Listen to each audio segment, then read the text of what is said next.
Andito tayo ngayon sa Ramen Kuroda SM, sukat na makikita sa ground level building B. Titikman natin ang kanilang ramen dito at ito ang in-order ko aka ramen, tonkatsu with spicy taste. Nag-order din ako ng extra egg at may pa-free tea pa sila.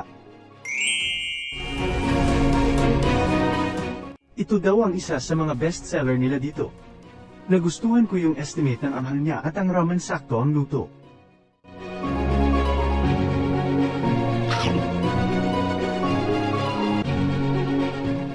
At ang lambot din ng meat at malasa, ang sarap.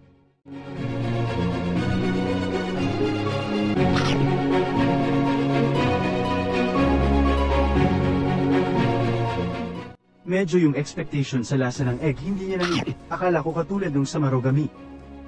Pero masarap naman.